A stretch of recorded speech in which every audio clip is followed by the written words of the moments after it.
Hello students, आज start करते हैं क्लास 12th केमिस्ट्री। सबसे पहले देखते हैं 12th केमिस्ट्री का जो सिलेबस है उसमें कितने चैप्टर्स हैं और उनको कितने भागों में डिवाइडेड कर सकते हैं। क्लास 12th के अंदर 17 चैप्टर्स है जो आपको बोर्ड्स पे लिखे हुए दिखाई दे रहे हैं। इन 17 चैप्टर्स को हम 4 भागों में डिवाइडेड कर सकते हैं। जैसे फर्स्ट जो चैप्टर है द सॉलिड स्टेट अर्थात ठोस अवस्था। सेकेंड चैप्टर है सॉल्यूशन अर्थात विलयन। थर्ड चैप्टर है इलेक्ट्रोकेमिस्ट्री विद्युत रसायन। फोर्थ चैप्टर है केमिकल काइनेटिक्स रासायनिक बल गतिकी। फिफ्थ चैप्टर है सरफेस केमिस्ट्री अर्थात पृष्ठीय रसायन। सिक्स्थ चैप्टर है principles of process of isolation of elements धातुओं का निष्कर्षण सिद्धांत। सातवां चैप्टर है पी ब्लॉक एलिमेंट्स, ये पी ब्लॉक के तत्व। आठवां चैप्टर है D and F block elements, D और एफ ब्लॉक के तत्व। और 9th चैप्टर है कोऑर्डिनेशन कंपाउंड्स। 11th चैप्टर है हैलोजन डेरिवेटिव्स यानी हैलोजन की उत्पन्न। और 11th चैप्टर है organic compounds with functional group containing oxygen part first यानी ऑक्सीजन युक्त क्रियात्मक समूह भाग 1 और दूसरा है ऑक्सीजन युक्त क्रियात्मक समूह भाग 2। और 13th चैप्टर है organic compounds with functional group containing nitrogen यानी नाइट्रोजन युक्त क्रियात्मक समूह। 14th चैप्टर है बायोमोलिक्यूल्स अर्थात जीवाणु। 15th चैप्टर है पॉलीमर बहुलक। और 16th चैप्टर है स्टीरियो केमिस्ट्री त्रिविम रसायन। और 17th चैप्टर है chemistry of in daily life हमारे दैनिक जीवन में रसायन विज्ञान। इनको अलग अलग भागों में बांटें तो 1 से लेकर जो 5 तक के जो चैप्टर है उन्हें हम कह सकते हैं फिजिकल केमिस्ट्री यानी ये पांचों जो चैप्टर है ये फिजिकल केमिस्ट्री का पोर्शन है। 6 से लेकर 9 तक का जो टॉपिक्स है ये 6 से लेकर 9 तक के जो चैप्टर्स है उनको हम कह सकते हैं इनऑर्गेनिक का पोर्शन है। और 10 से लेकर 13 तक के जो चैप्टर्स है उनको हम ऑर्गेनिक पार्ट में बांट सकते हैं। इसी प्रकार 14th, 15th, 16th और 17th इनको हम यदि बांटना चाहें तो इनको हम बांट सकते हैं बायोकेमिस्ट्री से। बायोकेमिस्ट्री पार्ट से ये अब इनमें जो चैप्टर कितने कितने नंबर का है उनको भी देखते हैं। जो फर्स्ट चैप्टर है दी सॉलिड स्टेट ये 3 नंबर का चैप्टर है। सॉल्यूशन है दूसरा, ये चैप्टर भी 3 नंबर का है। फोर्थ चैप्टर है इलेक्ट्रोकेमिस्ट्री, ये चैप्टर भी 4 नंबर का है। फोर्थ चैप्टर है केमिकल काइनेटिक्स, ये 4 नंबर का है। फिफ्थ चैप्टर है सरफेस केमिस्ट्री, ये भी 4 नंबर का है। जो सिक्स्थ चैप्टर है principles of process of isolation elements, ये चैप्टर 2 नंबर का है। 7th chapter P block elements, ये 4 नंबर का है। 8th चैप्टर डी और एफ ब्लॉक एलिमेंट्स, ये 3 नंबर का है। और जो 9th कोऑर्डिनेशन कंपाउंड्स है ये चैप्टर 3 नंबर का है।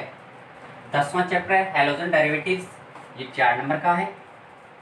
और 11th चैप्टर है organic compounds with functional group containing oxygen part first, ये 4 नंबर का है। 12th चैप्टर ये 3 नंबर का है। 13th chapter organic compounds with functional group containing nitrogen, ये 3 नंबर का है। बायोमोलिक्यूल्स ये चैप्टर भी 3 नंबर का है। पॉलीमर ये चैप्टर 3 नंबर का है। स्टीरियो केमिस्ट्री ये भी चैप्टर 3 नंबर का है। और 17th चैप्टर है केमिस्ट्री इन डेली लाइफ, ये भी 3 नंबर का है। इस प्रकार से जो टोटल 17 चैप्टर्स है वो कुल मिलाकर 56 नंबर के हो गए अर्थात थ्योरेटिकल जो पोर्शन है वो हमारा 56 का है। आज हम चर्चा करते हैं इनऑर्गेनिक पोर्शन में से 9th chapter coordination compounds.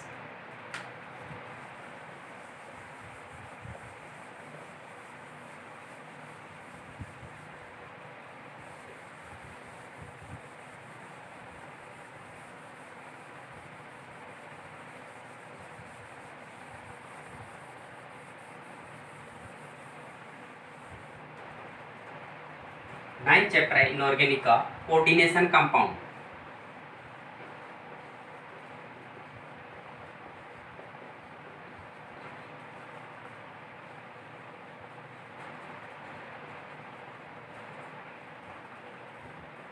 Coordination compound अर्थात उपसहसंयोजक यौगिक। अब पहले हम बात करें कि कोऑर्डिनेशन कंपाउंड किसे कहते हैं तो हम सीधा सीधा यदि परिभाषा कहें तो कह सकते हैं ऐसे यौगिक जिनके अंदर उपसहसंयोजक बंध पाया जाता है उनको हम उपसहसंयोजक यौगिक अर्थात कोऑर्डिनेशन कंपाउंड कहते हैं।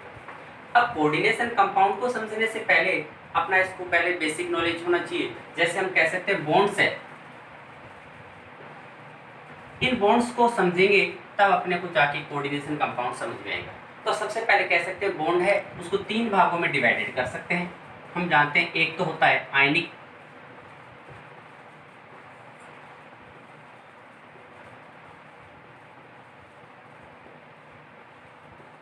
दूसरा होता है सहसंयोजक,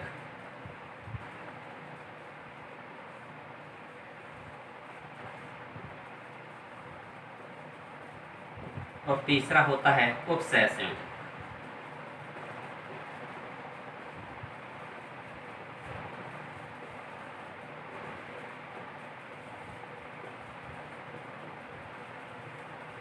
इन तीनों बॉन्ड के बारे में हम कक्षा 11 में पढ़ चुके हैं। फिर उसको देखते हैं आयनिक बंध। यानी आयनिक बंध का निर्माण कब होता है?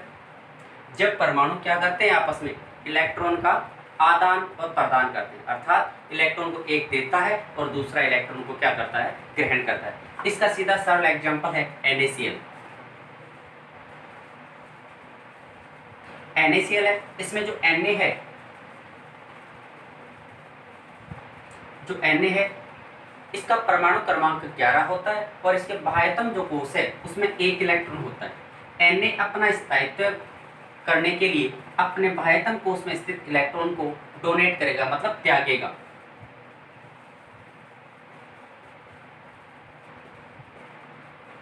इस प्रकार से अर्थात Na पे क्या आ जाएगा, पॉजिटिव चार्ज आ जाएगा।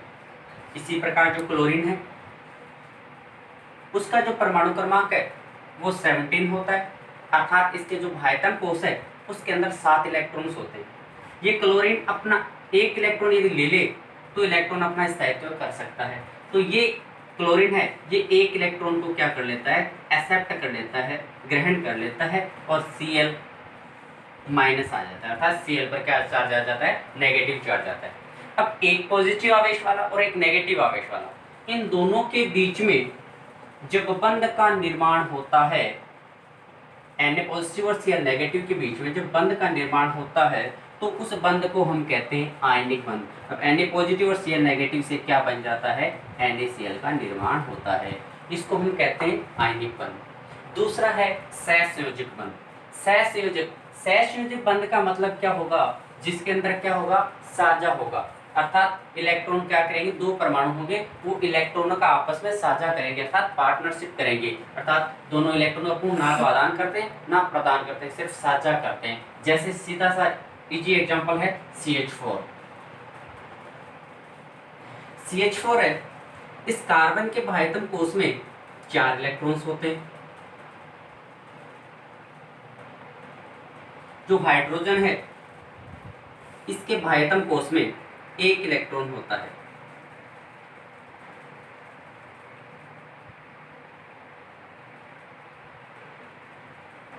अब कार्बन का ये इलेक्ट्रॉन और हाइड्रोजन का ये इलेक्ट्रॉन आपस में क्या करेंगे, साझा करेंगे और एक बंध का निर्माण करेंगे।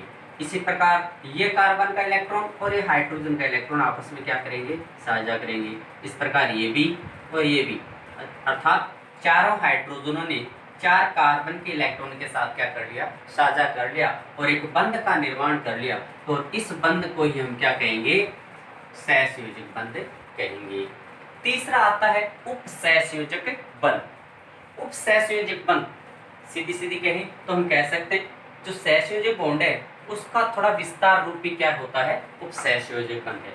इस सहसंयोजक बंध के अंदर दोनों इलेक्ट्रॉन बराबर मात्रा में थे, लेकिन उपसहसंयोजक जो बंध का निर्माण होगा उसमें जो पार्टनरशिप वाले जो इलेक्ट्रॉन्स होंगे वो एक ही परमाणु के द्वारा डोनेट किए जाएंगे और दूसरे के द्वारा क्या किए जाएंगे, ग्रहण किए जाएंगे, अर्थात दोनों के बीच में क्या होगा, साझा होगा। जैसे NH3 प्लस BF3, इनके बीच में यदि रिएक्शन करवाएं तो नाइट्रोजन है, इसकी संरचना देखें तो इस प्रकार से कह सकते हैं